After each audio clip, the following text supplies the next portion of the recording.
We're going live. All right, Cora Terry. Hello and welcome to Wednesday night of the Appalachian Writers Workshop readings. Super excited for all of these readers here. It's always a pleasure when people that you love and respect you get to listen to, and especially when they're your friends. That's extra layers of enjoyment. So I'm excited about tonight's lineup. And so to get us started, I'm going to call up the first introducer, and that is me. So hi, I'm Melissa. I have the distinct pleasure of introducing our first reader tonight. So first, the official bio. Mandi Sheffel was born and raised nearby in Red Fox, Kentucky.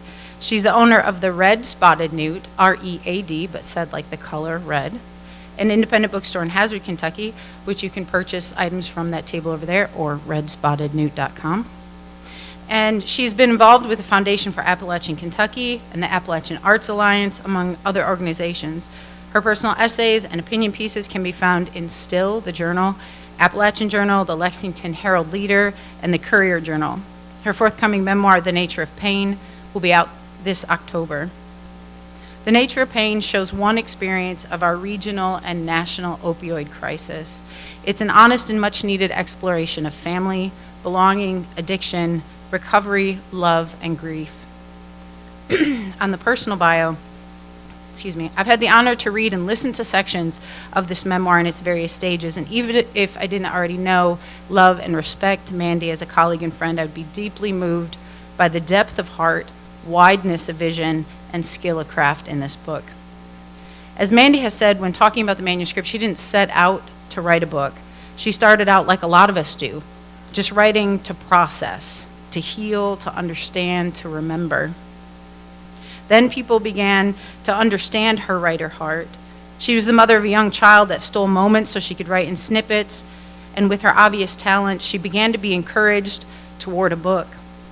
And like most books, many people were involved, and I was very happy to annoy her and nag her with texts encouraging her toward her daily word count. We need the things that Mandi writes with such wisdom and vulnerability. As I've gotten to know Mandi, I'm struck again and again by her dedication to her communities, her joy and generosity, and her willingness to bust ass for the kind of world she wants. She's truly our Appalachian treasure.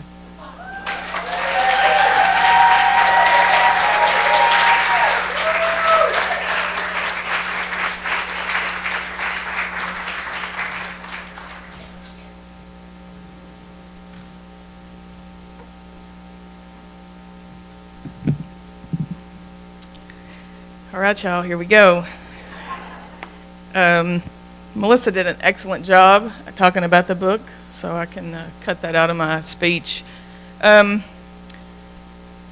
not going to say anything that others haven't already said this week about what it's like to get on this stage and what it feels like and how I can't feel my legs and what this room means to people. And I was really struggling for days, and I'm going to try not to cry. Melissa didn't help with that, but it's emotional. And I sat here for the first time in 2019, and now I'm on the stage, and so that's a special journey, and it's emotional. What I write about is emotional, and so then I sat in on George Ella's workshop about voice, and I thought about all the voices who don't get this opportunity, that were doing the same things that I did, were in the same communities that I was in, and they don't have the opportunity for their voice to be heard.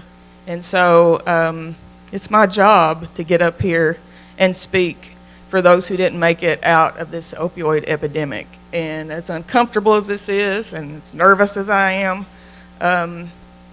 this is my duty to the people who didn't make it out, including my cousin Eric, which is a big part of this book. And so I'm just going to suck it up and do it. I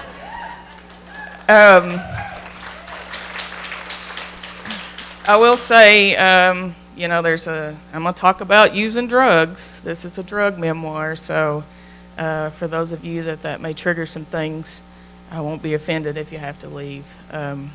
So just to give that warning beforehand. And if you like what you hear and you want to hear more of it, you can pre-order The Nature of Pain on redspottednewt.com, and I will get that out hopefully in your hands on or before October the 7th. All right. Mouth's drying out.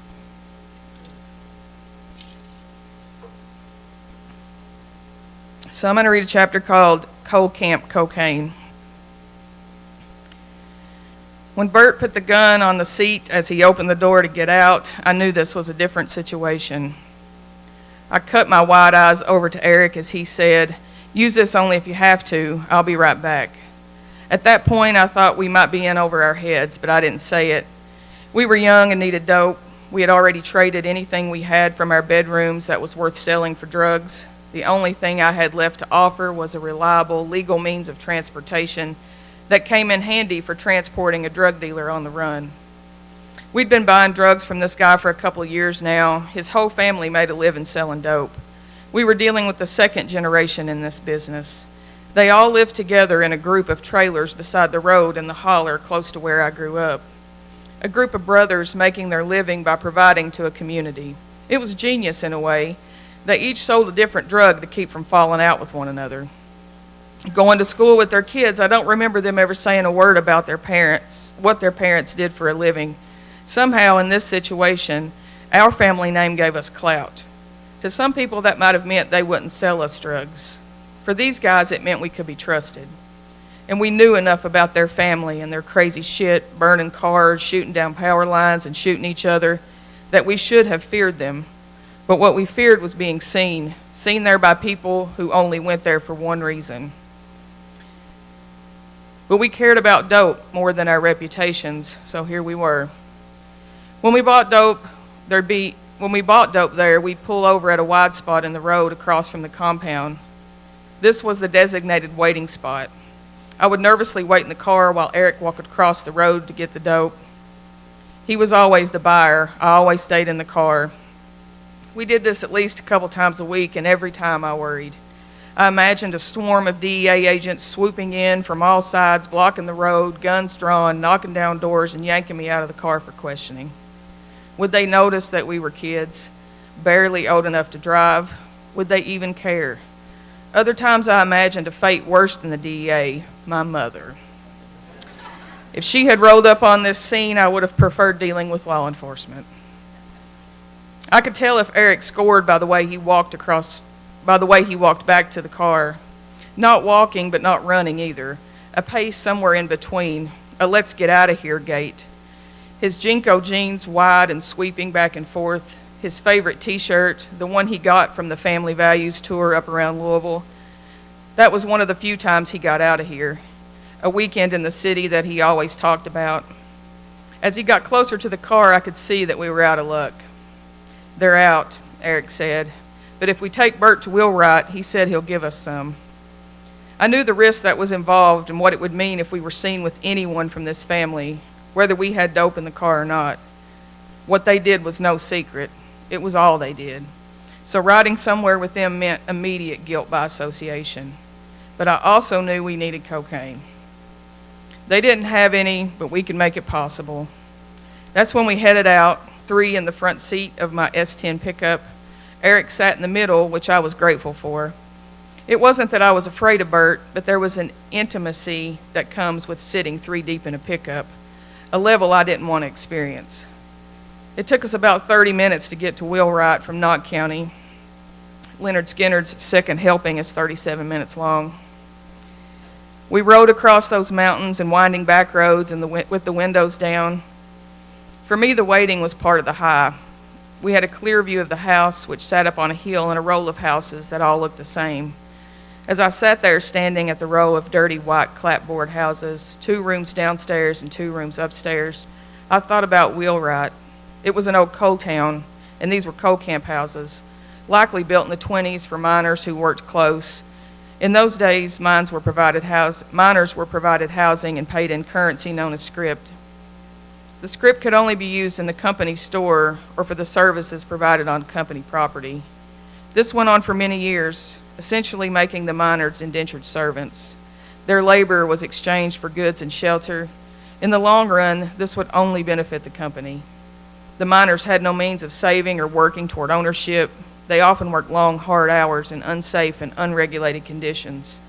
As a result, many men and children working in those mines had a fatalistic attitude toward their health. Death emanates every time they enter those mines. So time spent away from the mine was lived to the fullest. Sitting there waiting to score cocaine, I remembered reading that today's fatalistic habits of people from the mountains most likely started during this time, the first of many extraction industries that preyed on the people of Central Appalachia. Disposable people fueled the Industrial Revolution, making everyone involved rich in many ways, everyone but themselves, their children, and the generations to come who would pay the price of mineral wealth. As familiar as the terrain looked, I was still out of my comfort zone. I knew about buying 50 bags or the occasional gram if we had the money, but I didn't understand why we needed a gun or how much dope we were talking about. We waited for what seemed like forever for Bert to come back and throw a softball-sized bag on the dashboard, and off we went. No one mentioned an elaborate method to conceal that felony-sized sack that we were now transporting. Bert didn't seem to mind. This was his everyday. I wouldn't be able to tell this to anyone who showed up for AP biology on Monday morning, and everyone talked about their weekends. I knew enough to know that they'd all be talking about how they missed curfew because they'd stayed out late splitting a six-pack of Zima in a parked car with some guy. I envied their ability to be content with that. So this is where our drugs had come from. I could tell Bert had made this trip before. He would take this bag of coke home and cut it with some innocuous substance and at least double his money. And we trusted him week in and week out, putting up our noses whatever he cooked up at home like a kid with a chemistry set. But that night we were snorting as pure cocaine as comes out of Wheelwright. We were equipped with more than we could ever afford. We got high, real high, rubbing it on our gums, big fat white lines, licking residue off a CD case, some Tony Montana Scarface type shit. Eric told me he could always tell when I snorted cocaine because my right eye would droop.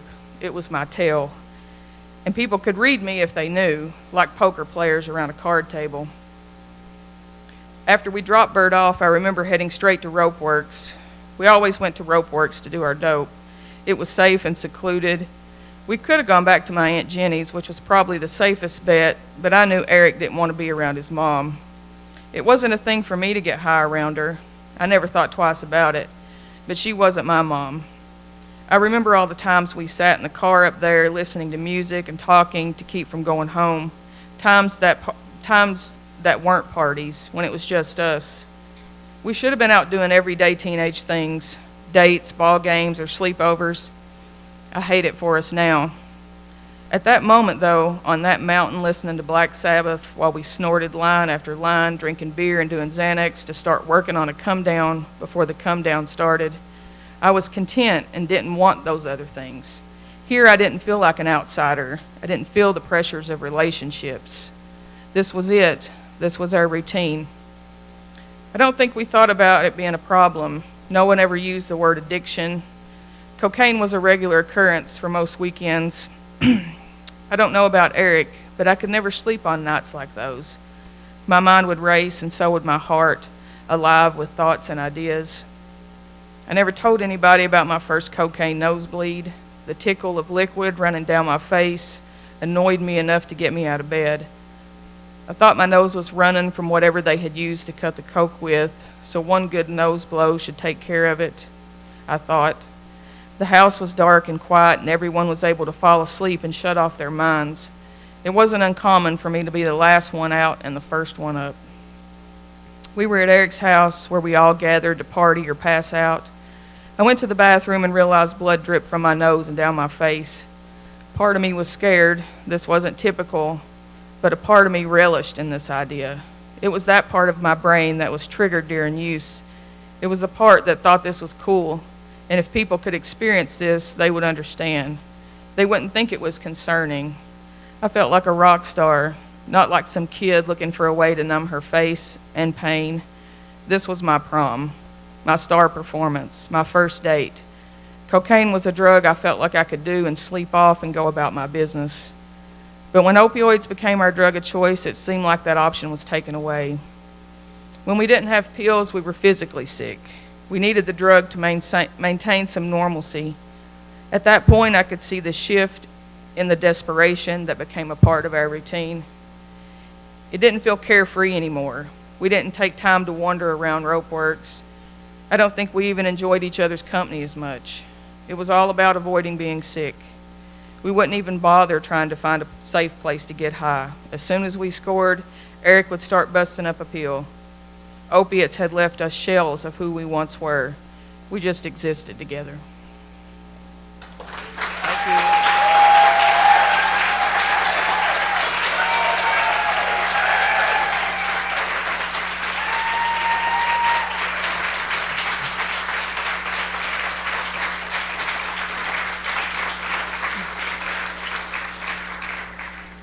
My name is April Asbury, and I'm here to introduce an author who has been a friend and a mentor to me for so many years, but her impact and legacy stretches so far beyond my neck of the woods.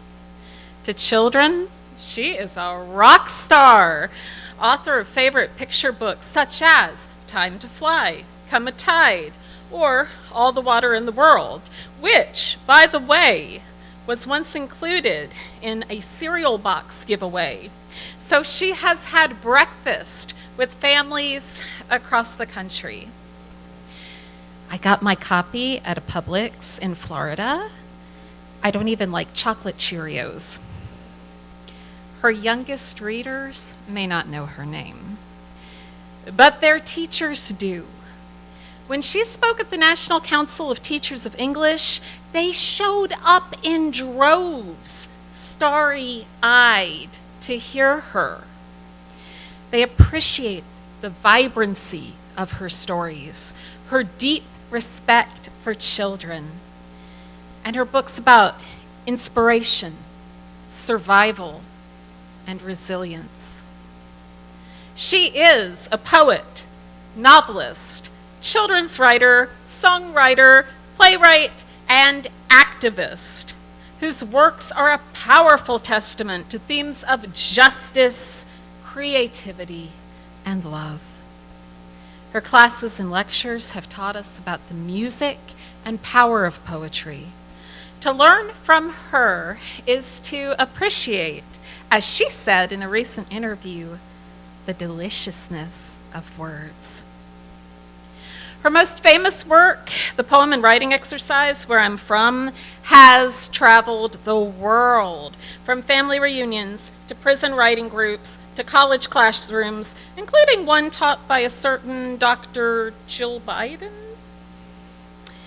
The music of her words, the honesty of her work, and the generosity of her spirit are a far-flung blessing to a world that needs her voice. It is my very great honor to introduce Ella Lyon.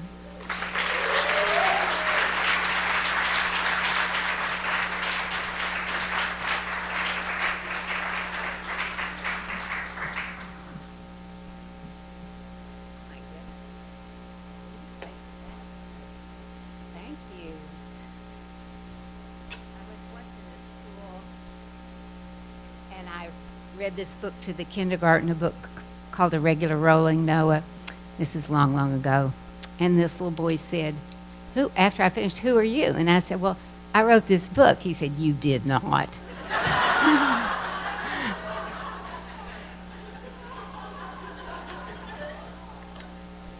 I also did my whole presentation once to kindergarten and, just a little bit of a general talk about writing. And I said, "Are there any questions?" And this little girl says, "I see how a book is made, but how do the words get into your mind?" I'm like, "Oh, honey, that's too hard for me." I finally said, "When you talk, you don't have to think of every word. You go with the whatever it is you need to express, you need to say, and it's kind of like that. But I was stunned. Oh, I also had a student ask me if I ever made a really big mistake. And I said, "You mean in writing?" And she said, "No." And I said, "Yes." And she said, "Could you fix it?" So there was something on her heart. And I said, I couldn't make it like it didn't happen, but I could try to, I could admit it, and I could try to ease the consequences. And then I talked to her teacher afterward, just so there would be somebody, because I just walk in and walk out, sometimes with a heavy heart, because the kids are going through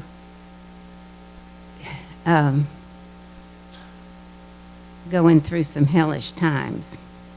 I want to thank Melissa and Josh and all the staff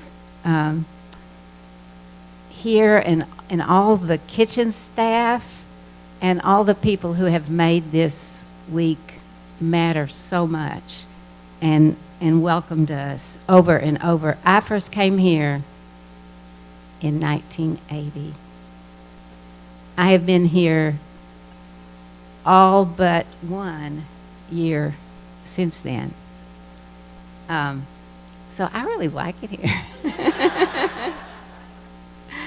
I'm going to read from a new collection that I'm just sending out called New Way, which was the name of my father's dry cleaners in Harlan County, in Harlan. But I'm going to begin with a poem that's not in this book, but because I have to read it. Mandate. Adam was white, made out of pure white clay God scooped up and spat his white spit into. Yahweh over yonder laid down the foundations of the world for those made in his white image, and gave us dominion over every living thing, which means hornets and comets, buffalo and baobab, the Nile, the Amazon, any non-white humans, if you can call them that. Are you sure you can call them that? We will erase their stories. We will outlaw any mirror that makes us look bad. We will round them up, break their families, shave, shackle, and deport them. We will make the world safe for those God gave it to. We will make America white once and for all.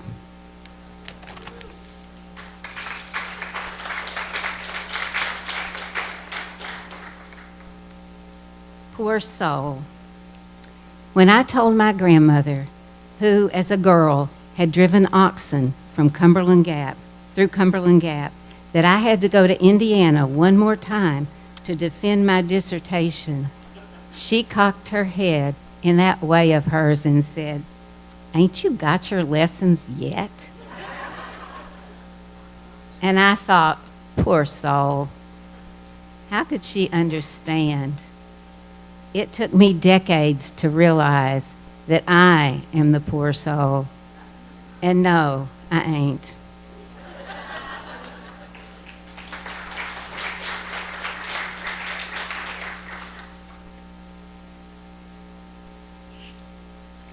I must be 3, and someone has set me on the cleaner's counter, facing the door, when it opens and Colonel Perkins walks in. He takes one look at me and says to Daddy, "Bob, while she lives, you'll never die."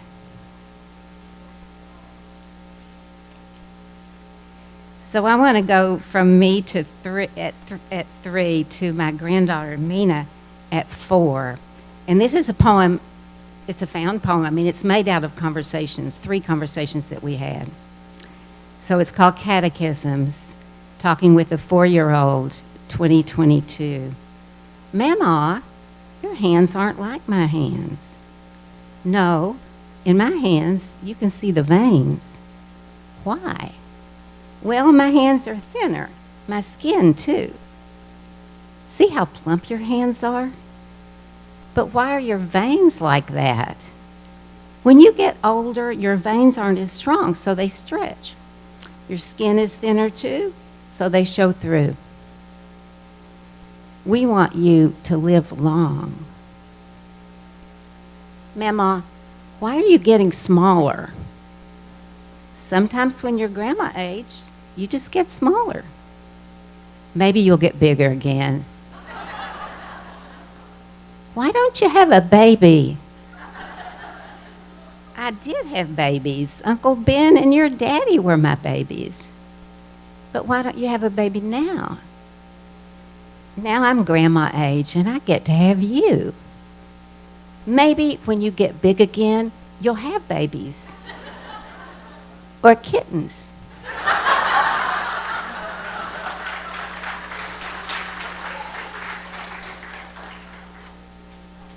Anything is possible when you're 4.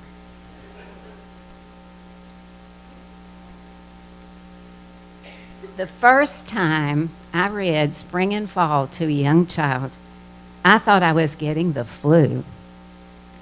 I'd taken a break from drawing turkeys with colored chalk on the hall side blackboard in 6th grade. Actually, Carolyn was drawing. She was good at it.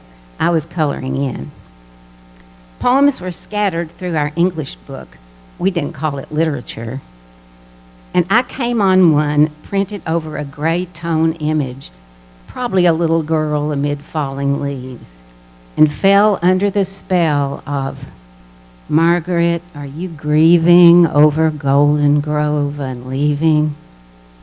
By the time I got to the end, I was all over heat and chills. Back at the board, I told Carolyn, I might not be here tomorrow. I think I'm getting sick. The next day I was fine, till I read the poem.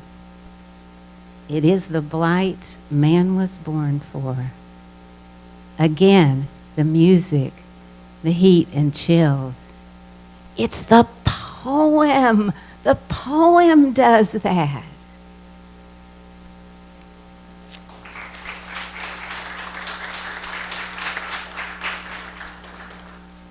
Any kind of work you're in is going to have stories, and there are so many dry cleaner stories because people are just as weird about their clothes as they are about everything else. And some of them are funny and some of them are not. This is one of the funnier ones. All in a day's work. When Jack Waltz, New Way's route man, climbed the stairs to the house of the wealthiest man in Harlan County, a man with pockets deep as his coal mines, the middle daughter answered the door stitchless. She gestured to a pile of jackets, sweaters, and skirts and suits on a chair. Jack grabbed them up. You really are out of clothes, he said.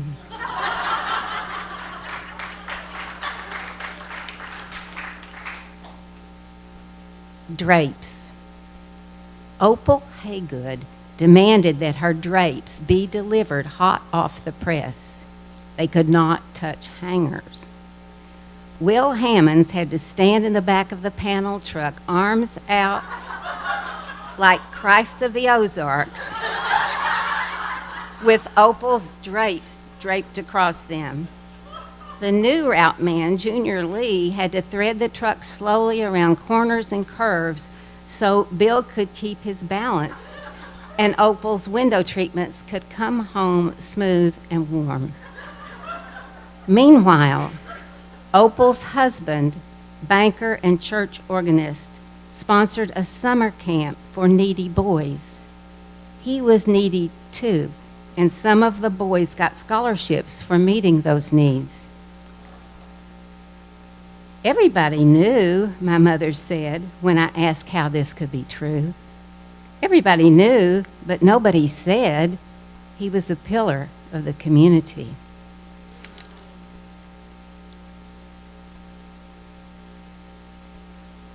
And this is my father's office in the cleaners.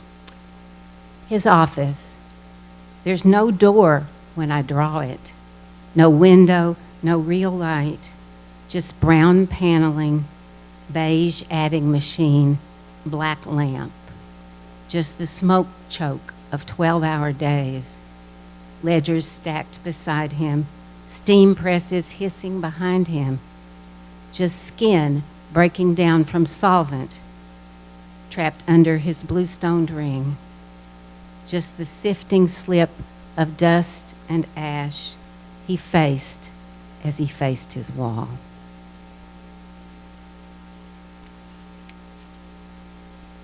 And this is a one incident portrait of my mother, who she was, strapped to a stretcher, being airlifted from the mountains. My mother asked to look out the window. "Mrs. Hoskins," the nurse said, "you're in critical condition. We can't move you." And my mother said, "But I've never been in a helicopter before."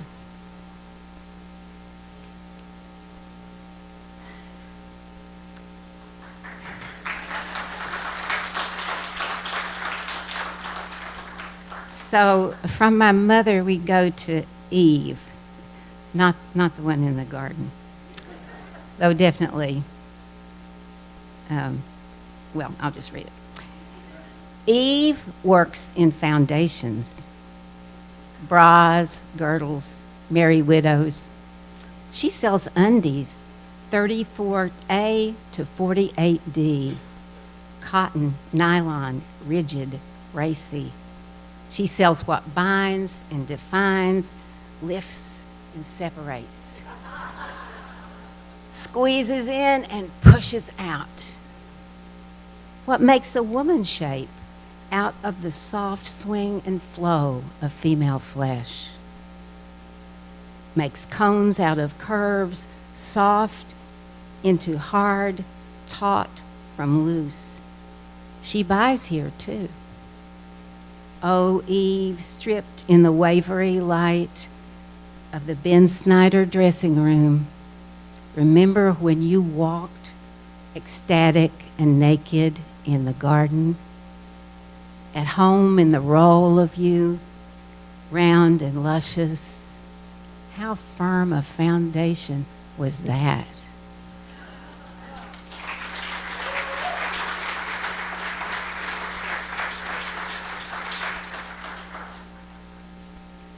I know some of you write songs too, and one of the pleasures is when you can give new words to an old tune, as in, the folk process. I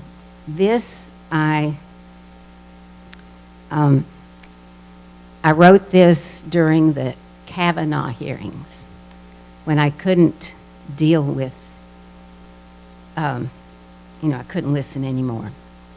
So this is called We the Beautiful.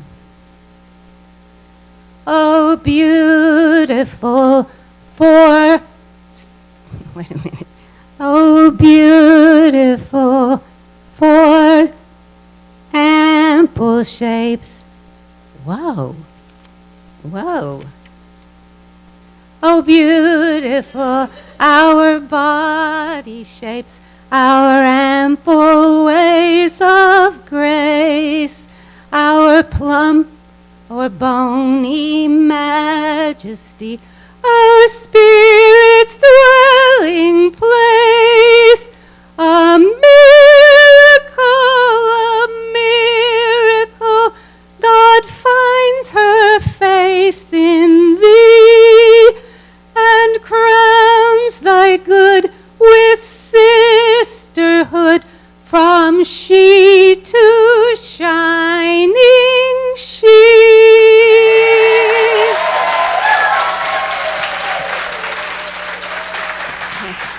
Thank you.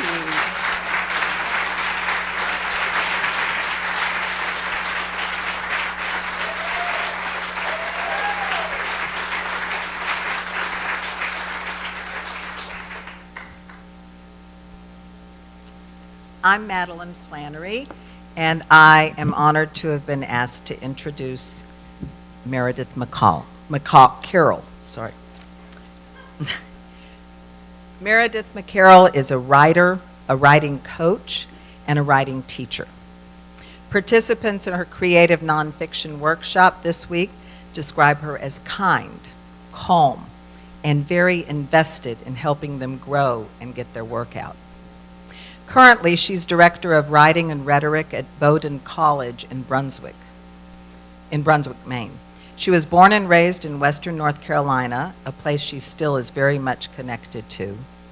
She attended Appalachian State, got an MA at Simmons College, and a PhD at the University of Tennessee. Her 2018 publication, Unwhite, Appalachia, Race and Film, focused on film and representation in Appalachia.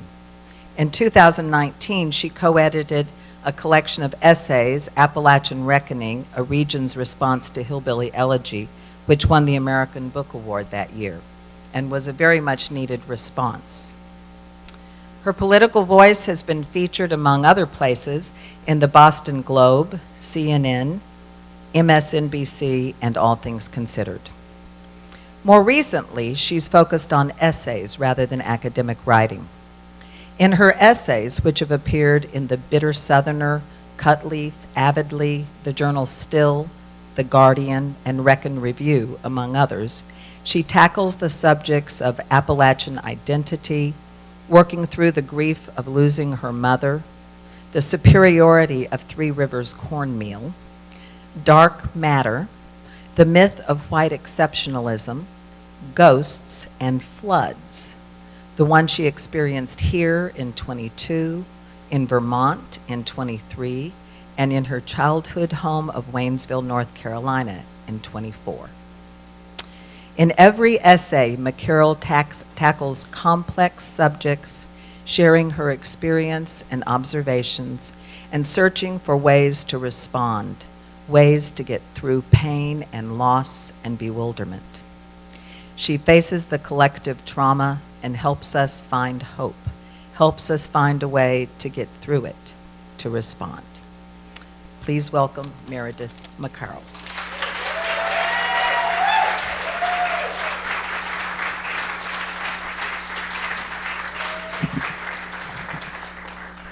Thank you so much for that introduction. I am so inspired, I've decided I'm going to sing my entire reading since George Ella did. Really, it's so nice to be here at Heinemann. I am honored to share the stage with these writers that I admire so much. And because of places like Heinemann and because of the warmth of the Appalachian writing community, I'm also honored to call all these folks my friends. I'm going to read a piece that was recently published in Untelling. I'll have to update my bio there. And for the students in my class, I gave an assignment the first day we were together to write about an object that haunts you. So this is my response to that prompt that I wrote not too long ago. It's called Doc Dollar. When I realized that our house had been robbed during a home Clemson football game, there were a few moments of panic before I realized that very little had been taken. Our sleepy old dog seems to have woken up and scared off whoever wandered through our unlocked back door, grabbed my jewelry box, and fled. The real heartbreaker was my granny's engagement ring. It wouldn't bring much at a pawn shop, but it was a stunning loss to me. But this isn't a story about my granny's ring, or even the sentimental jewelry made of paper and acorns that my kids had made for me over the years. And it's not even a story about the ring that my brother had given to me when I turned 13, or the bracelet of my mom's. This is a story about something tucked into my jewelry box that I had forgotten about until it was lost. Sometime in about 1992, I went to visit my brother at Appalachian State University. He would go on to become a professor and brewer and farmer and totally respectable and successful human. And about 1992, though, he was making the most of what would turn out to be his 6 years of undergrad. Matt was a long-haired, Birkenstocked rock climber who had completely blossomed in Boone. His kindness had found room to stretch out. His curiosity was developed. I've never asked him about it, but it seemed to me that college did for him what it's meant to do. It exposed him to new ideas, encouraged him to think and ask questions, and provided a safe place to wallow around a bit in these questions and these ideas. But this isn't a story about Matt. It is, though, a story that begins with a visit to Matt. I arrived in Boone late Friday afternoon and Matt asked if I wanted to go hear a musician at Solicitos, a local pizza joint and music venue. He and his friends talked and talked about this musician. I'd never heard of him, but I was open to whatever Matt led me into. Words like classic, world-renowned, and legendary were thrown around. I spent a lot of time then listening to really bad punk where those words did not apply. But I also listened to some really bad Southern rock where those words were applied too often. So whatever I expected, it wasn't an old blind man being led by the elbow to a chair in the center of the stage. That was Doc Watson? Even this pretty dumb 15-year-old knew I was hearing something important. I stood completely silent and still for the entire set. Walking home on that cold Boone night, I didn't have much to say, and in some ways I was never the same. After that night, I dug into Doc Watson and his era of bluegrass musicians. I went to Merle Fest, the 4-day festival held to honor Doc's son and to raise money for Wilkes Community College every year that I could. I listened to early recordings of Doc, to the songs that he recorded with Merle, and to his newest recordings with Merle's son, Richard. I still listen to punk. I liked folk. I liked Americana. I listened to some hip-hop. But my feelings about Doc were deep, though. I ended up in college at Appalachian State, too. Matt had made his way out to Idaho, and though his imprint on Boone remained for me, I missed him terribly. One way that I felt connected to Matt, though, was through music. I'd go to Blues Barbecue and listen to jam bands surrounded by students who'd cut up their corduroy pants to add a panel, who reeked of weed and patchouli, and who wore rag wool sweaters with their Gramici climbing pants. These moments connected me to Matt. I took classes with some of the same professors and read some of the same books. I'd call Matt on Sunday nights, and we'd talk about Tom Robbins. That connected me to Matt. I'd tell him when I went camping in Linville Falls. That connected me to Matt. But nothing connected me as much as when I'd go see Doc Watson, remembering that first time at Solicitos. These years later, when I was a student, Solicitos was closed.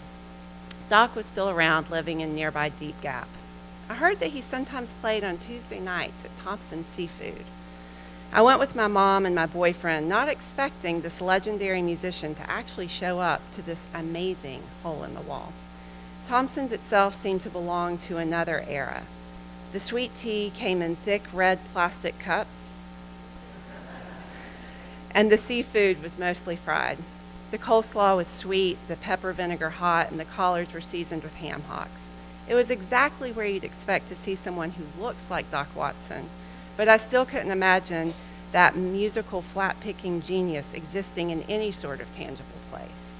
Doc had won 5 Grammys at the time. He would receive the National Medal of Honor the following year, a few years later an honorary doctorate from Berklee College of Music, and then a Lifetime Achievement Award. Doc was one of the most influential and important musicians in the world. Surely he wasn't going to play at this unknown restaurant in the middle of nowhere, which seats about 30. We walked in, found a table, and ordered our dinner. Then, sure enough, in walked Doc on the arm of his bride, Rosalie. Everyone there recognized him. Most people there knew him. His arrival seemed to only cause a flutter for me. When he sat down at a table of CDs, I readied myself to meet him. I don't remember what I said. I think I probably mumbled something about loving his music. I'm sure he smiled and was pleasant. What I do remember is that he asked me if there was anything I wanted to hear tonight. Yes, sir. Summertime is my favorite song. Could you play that? I said. Well, that depends on whether Richard shows up. But you know how grandkids are. If he makes it, I'll pick it for you, darling. Doc Watson said that to me. Doc was at the table by himself. When I handed him my money, he said, "What have we got here now?" and folded the corner down carefully when I said it was a 20. His metal box with change didn't have enough ones, so he pulled out his tooled leather wallet attached with a chain to his tooled leather belt. He leafed through his wallet and pulled out 2 $1 bills. He reached forward with one hand to find mine, then placed the money in my hand with his other. Those hands had learned to play on a guitar that he ordered from Sears after working with his brother to clear out old hickory trees to earn money. Those hands had treated that guitar like a fiddle when the fiddler didn't show up at square dances. Those hands had thumped the body of his guitar in his famous rendition of Tennessee Stud. Those hands had flat-picked, finger-picked, and cross-picked, forging an entirely new way of playing. Those hands had held these dollars and my own hands for a brief moment. Richard didn't show up, and they didn't play Summertime. I gave one of the dollars to my mom, and I kept the other one. It traveled with me as I moved to Los Angeles, to Boston, to Knoxville, and then to Clemson. It used to live in my wallet, not too different from Doc's old leather job. But at some point, for safekeeping, I'd moved my Doc dollar into my jewelry box. So once the sorrow of losing those homemade bracelets had faded, and once I'd stopped haunting pawn shops for a sign of my granny's ring, I remembered what else I had lost that day. Doc died in 2012 at the age of 89. I had seen him the previous year at Merlefest. He may have walked just a little bit more slowly across the stage to take his seat at the center, but when he started playing, there wasn't another sound to hear. At a festival that had evolved to include a wider range of music and which drew younger and younger crowds who got louder and louder, there remained an uncanny respect for the festival's founder. When Doc played, everyone listened. That last time I heard him play, he had surrounded himself with some of the best musicians in the world. Sam Bush and David Holt sat on either side, sensitive to Doc's every move. The audience knew that this might be his last Merlefest, and they were frozen for the entire set. Doc passed away the next month. Last year I moved once more to Maine.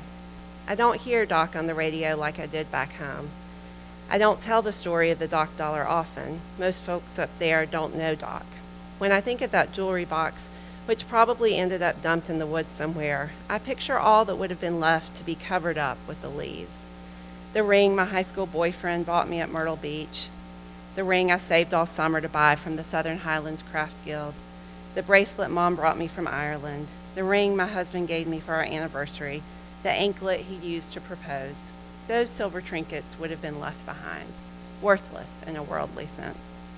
What, though, might they have done with a carefully folded dollar bill, marked by a blind man who happened to be the world's best flat picker?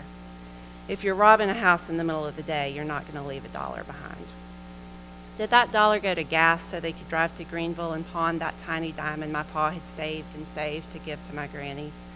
Did that dollar get spent at McDonald's toward a double cheeseburger and some fries? Did that dollar add to a handful of change to buy an airplane bottle at a liquor store? Did that dollar get uncrumpled and handed to a kid who used it to buy a pack of gum? Wherever that Doc dollar ended up, I wish that it could carry on the legacy of that kind and gentle man who placed it carefully in my hand. I wish that somehow that dollar, now that it's out in the world, could have a magical power. The holder of the dollar might glimpse the fear of being a child who goes blind and come to appreciate his sight. In a low time, the dollar might remind someone that innovation can come from absence. Maybe that dollar could somehow pass along the sense of dignity of a man who rose all the way to the top but kept his feet firmly in the darkest spot on the East Coast. That dollar, as it passes from pawn shop to liquor store to McDonald's to gas station, might restore some simple sense that the world seems to make every time I listen to Doc Watson. Wherever that dollar is, I'm glad that I had the chance to take it from Doc Watson, to hold his hand for a brief moment, and to be changed by him and his music.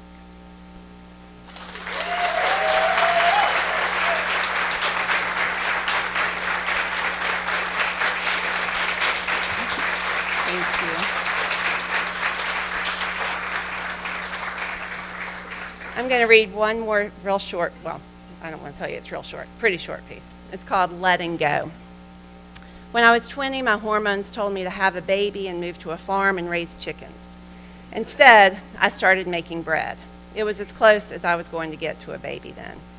Mom brought me some sourdough starter, dividing and sharing it until people dreaded my approach, arms heavy with emptied out yogurt containers now filled with this living thing that I needed them to take and add to, or it would die. Mom was visiting one weekend just before I graduated. I was making my way through my Sunday sourdough routine when I realized I was out of flour and needed to run to get more. Later, as my bread rose, I complained about my effort, my needy starter, and my full freezer. "Throw it out," she whispered. "What? I've had it for 2 years now. I can't." "Just throw it out," she said again, still in a whisper. She asked if it made me happy. She reminded me that it was just flour and water, and she told me it was okay to throw it out. And I did, and we laughed, and I lived the next 20 years without sourdough starter. Then, someone brought sourdough starter to me after I mentioned that I used to have some 20 years ago. I'm a parent now, I own a home, I'm ready for a new starter, I thought. There are times after Mom's death that I want to call and laugh with her. There are times that I want to call to vent about something tiny that feels huge. And there are times that I want to call Mom to ask when to transplant the daylilies or what to do with the starter. When we talked on the phone, Mom never was the one to say she had to go. If I called her, we might talk 15 minutes before I realized she had stepped out of line at the pharmacy to take my call. She never seemed rushed. She was skilled at stoking a conversation as it was dying out. "Well, I've got to get dinner started," might prompt one sort of mother to say, "Well, I'll let you go." With Mom, though, this would lead to a conversation about what I was making, what she'd cooked recently that she thought I'd like, and a full discussion of the best type of potato for that soup. "Was it you or Matt who was in high school with Angela Tucker?" she'd ask. This either meant that Angela Tucker had died or that Mom had seen her at Ingalls. Mom milked her goodbyes. When Mom's life ended, I was there with my brother and husband. We gathered around her. We were patient. She had a graceful death, assisted by morphine, but gentle and slow, just like she'd lived. She seemed ready to go. We sensed that the last breath was coming soon, and all gathered around her, talking quietly, reassuring her. After a long quiet, she took in one big last breath. There was a long pause, and we held our own breath. And then she took another breath, the actual last breath. My brother, with tear-rimmed eyes, quietly laughed. "She died like she got off the phone," he said. And our laughter and tears bled together as we let her go. After Mom died, I felt a strange liberation, realizing that my worst fear from childhood had just happened. I'd survived it. The weekend in my 20s, after I tossed my sourdough starter, I headed to the kitchen for my Sunday ritual before I remembered it was gone. Even now, I pick up the phone to call Mom before I remember she is gone. Almost every morning, I remember again that she died. "What kind of bread should we make?" I asked my 9-year-old, telling him about our new sourdough starter. "It's alive and we have to feed it flour and water," I explained, pulling up recipes on my phone. "It dies if we don't feed it? What will we do when we go away this summer? Will we have to feed it? Will we take it with us?" "We'll see," I say, but also, it's okay if it dies. Thank you.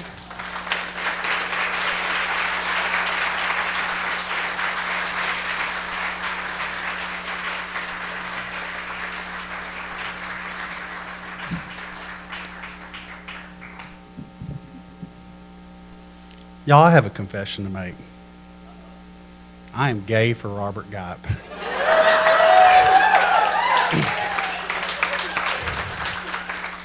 But anybody with my experience would be. 3 years ago, I was not a writer. At least it was not a word I would have used, and I wasn't in community with any writers. I was a teacher. A gay teacher in a rural town suddenly thrust into the national spotlight when he won a state-level award. A spotlight that brought darkness to me, including threats of violence and death, and those threats got their own spotlight too. And it was in this capacity that I met Robert Gipe, a stranger, a fellow Kentuckian, a calm voice in the madness that saw what was happening and sent me a little message. "Hey, my name's Robert. I'm a writer. I was just checking to see if you were okay." Like I didn't know who Robert Gipe was. When I read The Doll Maker, it was the first time I seen my people on a page. When I read Robert Gipe's Trampoline, it was the first time I heard them. I remember my husband driving me through the red clay sun-baked back roads of Georgia, opening that book and saying, look how he's saying shoe every other sentence, just like me and Mom. And listen, Don Jewel just said, I don't care to. And they didn't just talk like my people. Gipe knows what I know, what I'm sure all y'all know about the folks around here. What they're saying and thinking and doing is worth listening to, is interesting, is smart, has dignity. So, of course, he won the 2015 Weatherford Award for Outstanding Appalachian Novel. Of course, his trilogy, Trampoline, Weed Eater, and Pop, available right over there, won the Judy Gaines Young Book Award. He won them because he writes damn well books that show the heart of people. And he knows the heart of people because he actually cares about them. I know this to be true because I asked a bunch of y'all what you think of when you hear his name. And the answers came fast, funny, and full of love. The answers. A bunch of tall and squiggly flamingos illustrated on Jim Minnick's shirt, standing there like they had something to tell. Pal's Sudden Service Restaurant, every item on the menu. Robert is a bridge between people who looks at you and tries to figure out who needs what, and more importantly, who needs who. I think of Dillweed, what he calls me, the name a brother gives a little sister. Hilarity, heart, and more than enough height to hold them both. Just brother, that's all he is. Bar fight in Buckhannon, West Virginia. Well, almost, but almost only counts in horseshoes. Him saying, did I ever tell you about that time? Because he just plunges you into stories. Him singing Bonnie Lou and Buster, Jim Walter Holmes, let Jim Walter build your home, no money down. Not caring that didn't make sense to anybody. The kind of telling that untells. That cover of Trampoline, just fun. But Robert makes fun mean something. A black t-shirt light to the darkness. Those little cartoons he shares online that remind me I'm not alone. Robert makes me feel big. One time he was sitting and I was standing behind him and he said I was making him nervous because for once I was taller than him. And I felt so big and powerful because what's bigger than Robert Gipe? The way he leans into accent like it's a revelation. Kind. I say something stupid and he leans and smiles and makes it all right. His cartoons feel like home, like it's going to be okay, like I can take home anywhere. One time I was new and anxious and felt like I didn't belong, and he didn't know me, but he hands me a coffee and asks me questions like I'm the most important person in the room. Kindness, kindness, kindness. The incarnation of a presence in his books. He's the living ghost of the kindness under the words in his text. Robert is milkweed gone to seed. He is sweet in an intuitive way. A literal giant in a woman's extra small No Hate in My Holler t-shirt. Because it was the last one left and he wanted to show support. Like there ain't no discomfort he won't go through for others. That's my symbol of him. And I'll add, Robert stayed in conversation with me that bad year. He read my writing and told me it was worth something. He convinced me to submit gay poems for Red States. He convinced me that I would belong here specifically in this space with these people. So yes, I am gay for Robert Gipe. But from what I can tell, every last one of y'all is too. And there ain't nobody that can blame you. And I can't think of anybody I'd be prouder to introduce, to read on this stage, or anybody I'd be more excited to hear read. So y'all please welcome the black t-shirt light to our darkness, Robert Gipe.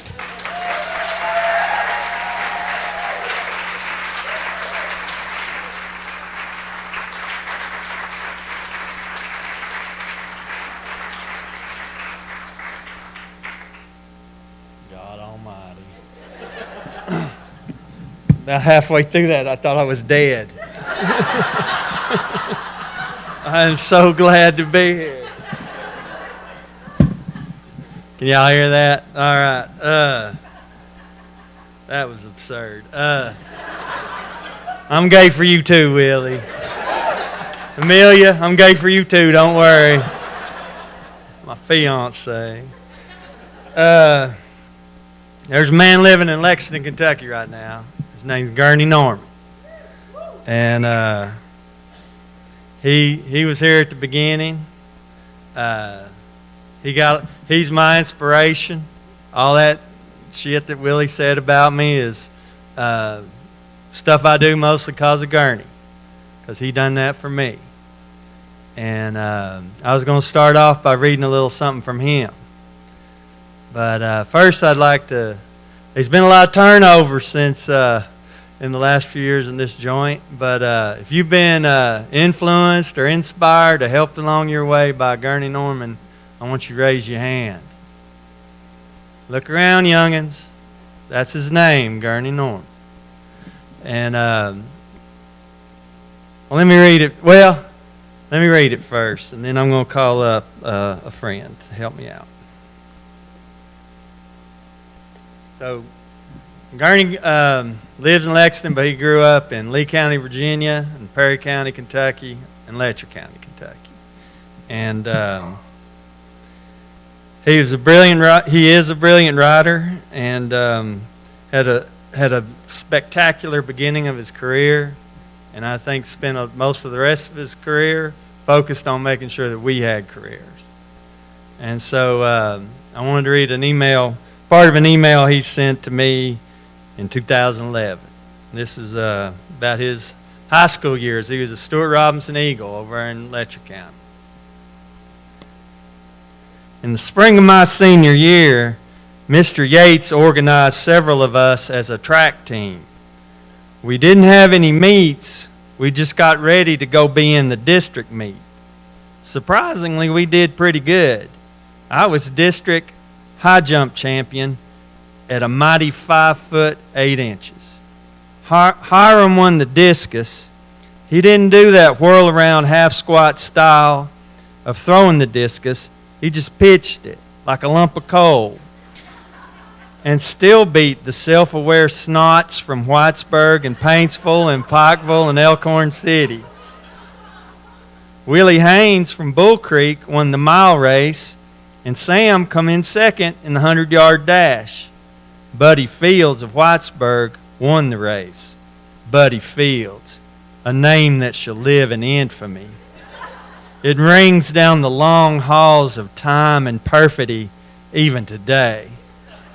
He was a truly excellent football halfback. He was so good he felt entitled to win everything. In the 100-yard dash, our Sam Croucher actually beat Buddy in the first heat, but lost by inches in the final race. About 5 of us won or placed in various events in the district and were eligible to go to the state meet at UK.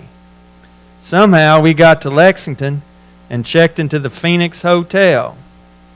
We were given $17 each for our meals for 2 days. All any of us thought was, that money will spend a lot better in Blackie than it will up here in Lexington. So we only ate 1 meal a day. Maybe that was why we didn't win at the state meet. I actually was among 5 high jumpers who tied for first at, again, 5 foot 8 inches. There were 5 medals for first through 5th. The judges had us reach into a bag and pick a medal. And I wound up with the 5th place medal. Naturally, the punk from Lexington Lafayette got the first place medal. The Lexington Herald sports writer Billy Thompson, another name that lives in infamy, took our pictures and wrote down our names. There we were the next morning, picture in the paper, which was pleasing except that Thompson called me Gurney Rowan. There went another $3,200 for therapy. But I got home with $10, so I showed them. See you soon, Gurney Rowan.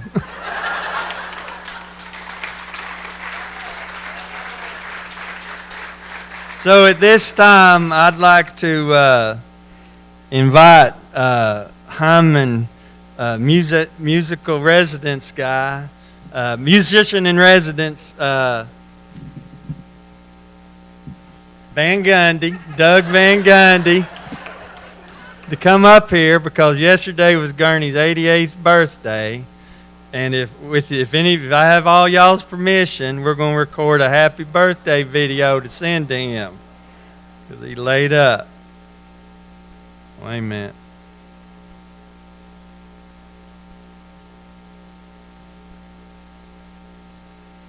All right, I'm going to start it. Gurney, this is everybody behind me.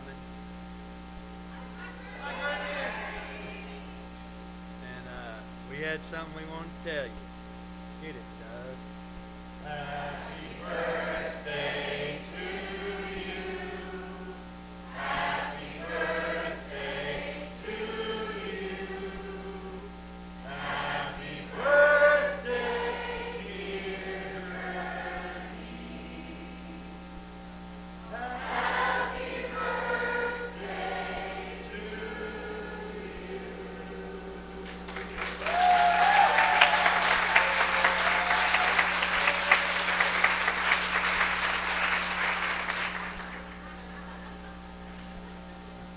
That's good. That sounded real good. Now, Mandi Sheffel, she's up here a minute ago. And she's Appalachian treasure, like they say. She's the second best rook player in this room. I guarantee it. And she also runs the best books. This is a take on something I heard somebody say about WMMT. She's got the best bookstore in America and one of the best in Kentucky.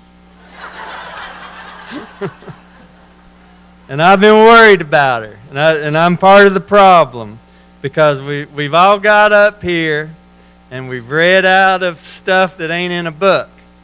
It's been wonderful and great, and it's just marvelous to feel like you're ahead of the game. But poor Mandi and our man's shoulders over there, I worry about them not making sales, so I decided I was going to read one paragraph out of each of my books.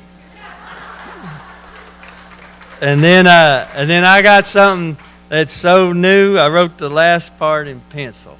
So, but let's see what we got here. This one's out of pop. It's green on the edge. I mean trampoline. It's green on the edge. Let's start there. So I've been thinking a lot about this man, Hubert. He's Don Jewell, who's the protagonist's uncle. And so this is Don talking about him. Hubert also sold liquor out of the store, which is illegal because our county was dry. And this man, Hubert, didn't back with sheriff, and so it had been hot for Hubert. And he just couldn't be handing jars of liquor across the counter. So he'd gone back up in the mountain where the water ran into that pipe, and he'd put a splitter on it. And then he'd run his own pipe up the hillside to a spot that looked out over the store. A little rock-hidden spot where a person could sit, and when Hubert flashed a light in the store window, that person would turn a valve and the water would stop running out of the pipe. Then the person would open a second valve and empty one of the liquor jars stacked in the back of a pickup truck into a galvanized bucket Hubert had rigged up with a hole in the bottom that led into Hubert's pipe. And then the liquor would run into the water pipe at that splitter and on into whoever's water jug was waiting down at the road at the other end. And when the jug got filled, this person on top of the hill would turn them two valves and water would start running out the pipe at the road again. And the person at the top of the hill would sit there doing nothing until Hubert flashed his light again. And so Monday morning after our little talk, the person waiting for him to flash his light was me.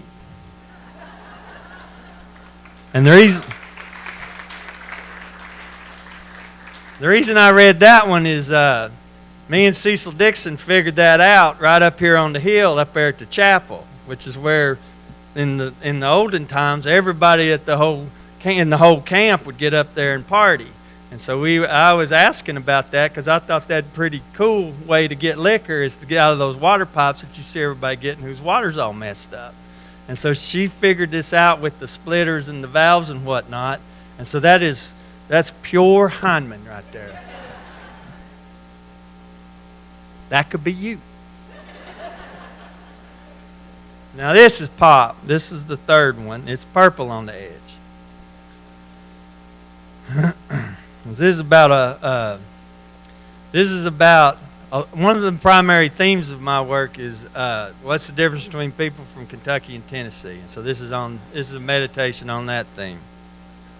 It's about a bar in Tennessee. Actually, it's a bar in Tennessee. It's called the Hot Box. I don't go in the Hot Box much. It don't smell right for a bar. And this is actually Hubert talking. I don't go in the Hot Box much. It don't smell right for a bar. It smells like a dog washed in people shampoo. It's too sweet with not enough dog to it. The Hot Box is good and dark, I'll give it that. You go in there of a day and you had to get your bearings. Chart your path before the door shut. If you didn't, you'd have to stand there blind till your eyes adjusted. Everybody looking at you, you not able to see them. It's about an hour drive from me to the Hot Box. They have places you can drink in Kennard now, but there's too much bullshit in Kennard. There's bullshit in Tennessee, but it ain't my bullshit. I got me a High Life and a shot of whiskey, and my nephew Prestone ordered 3 grilled cheeses and a pop.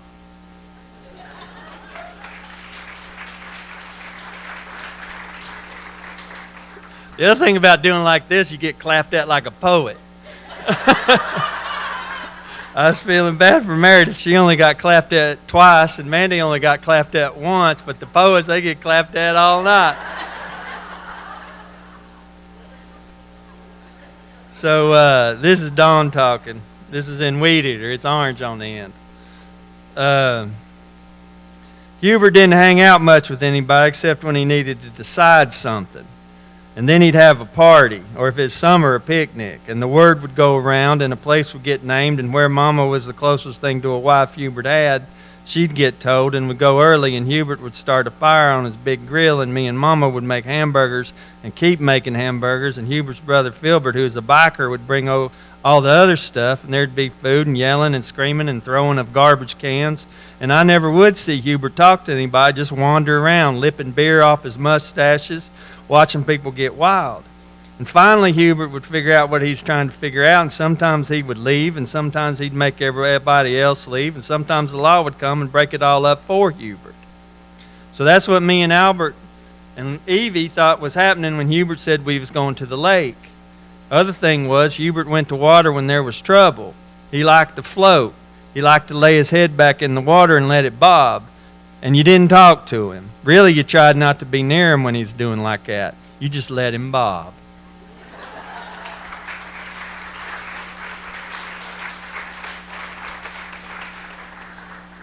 So here's something new I'm working on. And this started off, Crystal Wilkinson come to me and she said, let's do something together. And I said, that's great. Let's do that. And so we got to talking about it. And so we just said, each of us had a character who was pretty much our age, and so we're basically the same age. And so what we settled on is that these characters, hers a woman and mine a man, would each have nephews who were getting married. And nobody in the family was for it except for this uncle and aunt. And so that sounded great. And she wrote this beautiful 2-page sketch of her nephew character. And then she wrote that damn praise songs for the kitchen ghost and became too hot to touch. And then I had a whole novel sketched up. And so my solution to this problem was I had them break up. I had the 2 nephews break up so that I could keep working until things settled down and Crystal could come back and help me. So this is Hubert talking. And so the other thing is we're hoping Hubert's getting a little bit evolved. And this one also discusses a person having a bad day to the point they're not sure they want to have any more days, if you know what I'm saying. So if that's in this, so if that's something you don't want to hear about, go on. Lola Dart's mama lived in a 4-room house behind the Drop Creek Clinic in the town of Viva. Pink and purple playhouses and kiddie bikes was scattered about the yard. Inside, children watched television and jumped from chair to chair in the front room. Me, Prestone, and Billy Wayne waded through to the kitchen and out the back of the house. Pepper sat in a tree with a hunk of green tow rope in his lap. I said, boy, throw that rope down here and show us you ain't completely lost your mind. And Pepper threw the rope to Billy Wayne, and Billy Wayne undid the knot. I said, Billy Wayne and Prestone have been working their asses off to make this wedding nice for you and Dayron. Pepper said, I know, I appreciate it. And I said, well, get down here and act like you appreciate it. And then kids spilled out in the yard like a busted bag of marbles. And I said to Prestone and Billy Wayne, entertain them children. And Billy Wayne made the rope into a lasso and circled it over his head and whinnied like a horse and whistled like a cowboy. And he rounded up the children and drove them towards Prestone, and the children stood still, excited, their arms to their sides, wanting rounded up. And Billy Wayne and Prestone stampeded them into the house. And that left me and Lola out there with Pepper. Green corrugated plastic overhead, baby swings hanging off eye screws, flipped over chairs, scattered cushions we put back in place so we could have a civil conversation about what Pepper was doing up a tree with a rope in his lap in the middle of an unlicensed daycare. And Pepper said, after I seen you, I drove down to the funeral home where they had Papaw laid out fixing to cremate. Boy I know works there, and he let me in, and I told Papaw I was marrying Dayron, told him how funny and strong Dayron is, how much we would have loved him. He would have loved him. I wished Papaw's spirit safe travel, told him I hoped we met again, and kissed him goodbye. And then my friend closed the casket, and they took him. Lola said, that's what put you up the tree. And Pepper shook his head and said, I went to the commissary to get a slush puppy, found myself back there where they got that display of mailbox letters, and I moved them around to where they said Dayron and Shane forever, using a number 4 for the 4, took a picture and sent it to Dayron, and then I called him to make sure he got it. And Pepper wiped his nose on his hand and his hand on his pants. And Pepper said when Dayron picked up the phone, he said, hello. Cold as kraut. And I said, what's the matter? And he asked, did I go anywhere in Lexington before I come here? And I said, yeah, I stopped by the bakery to get some kiwi cookies. And Dayron said, did you see Kyle Palplister there? And I said, I might have. And Dayron said, did you call his dog a little dumbass? I said, his dog is a little dumbass. And Dayron said, what is wrong with you? I have to work with him. And I said, I know, but you should have seen what it done. And Dayron said, it doesn't matter what the dog did, Shane. What matters is you made my life more difficult just so you could speak your ridiculous truth to a dog. And I said it was humping a box of croissants. And Dayron said, Shane, are you not studying to make a veterinarian? And I said I was. And Dayron said, don't you think it would be better for your business if you weren't calling people's animals names in public? And I said I saw his point. And he said, when are you going to learn some restraint? And I said, see, that's what I was needing to talk to you about. And he said, Shane, I told you not to go down there. And I said, it ain't down there, it's up there. Water flows down to Lexington from Kennard County. He said, what have you done, Shane? And I said, listen, how committed are you to wearing matching suits at the wedding? He said, well, that is what we agreed on. And I said, well, it's what we talked about. And I could hear Dayron shuffling papers. He had a wedding planning book, and I already knew what he was fixing to say. He said, on March the 23rd at 6:25 p.m., you committed to wearing matching suits, and you swore you would go with me and my uncle to Indianapolis the weekend of July 22nd to pick them out. And I said, well, I got in a fight with my dad today and told him I was going to wear grandmother's wedding dress. And then you could hear Dayron breathing in and out like a person who'd got his fingers stuck in something. And when he didn't say nothing, I finally said, is that okay? And Dayron said, this is not a circus, Shane. I said, I know. He said, this is important. I said, I know, but he said, but what? And I said, well, since we're going to live here, we need to get them broke in on how it's going to be. And he said, Shane, I'm not living there. I said, you said you was. He said, I did not. I said, you don't remember? He said, I don't remember because I never said that.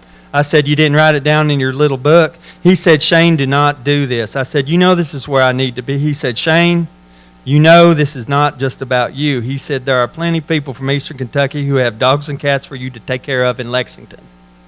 I said, that's bullshit, and you know it is. And he said, you are acting like a child. And I said, well, you're acting like an asshole. And he said, you are not ready for this. And I said, for what? And he said, for an adult relationship. And I said, am too. And he didn't say anything, and I said, say. He said, well, then maybe it's me that's not ready. And then he hung up, and I've called him 37 times, and he won't answer. About that time, Prestone come out on the porch, and he said, hey, Pepper. And then Pepper stopped crying, and he said, hey, Prestone. And Prestone said to me, I think I better eat. And I said, you ate 3 corn dogs on the way over here. And Prestone said, yeah, but I was wanting something sweet. And Pepper said, y'all go on. And I said, I kind of hate to leave you, Pepper. And Pepper said, I'm all right. I'm embarrassed you had to come. And Prestone said, Pepper, you still know that boy that makes hand pies out dabble? And Pepper said, I do. And Prestone said, you reckon he'd have any of them pineapple rhubarb? And Pepper said, yeah, he does bake on Wednesdays. And Prestone said, you know hand pies is my love language. And Pepper said, well. And Pepper said, let's you and me run out there. And Pepper grabbed Prestone by the cheeks and gave him a kiss on the nose. And I said, Pepper, you call me next time you're wanting to climb a tree. And Pepper said, you can help me figure out my love language. And then there was one more nose got kissed, and then we went our ways.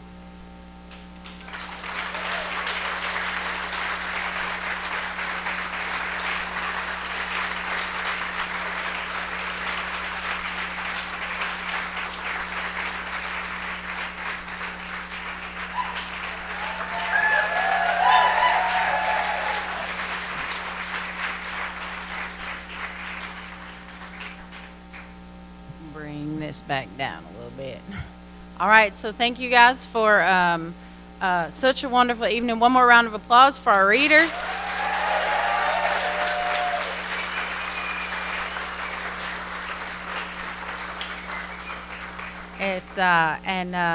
Everybody have a good night. We'll see you at the same time tomorrow. Thank you. Everybody get ready for prom and go downstairs.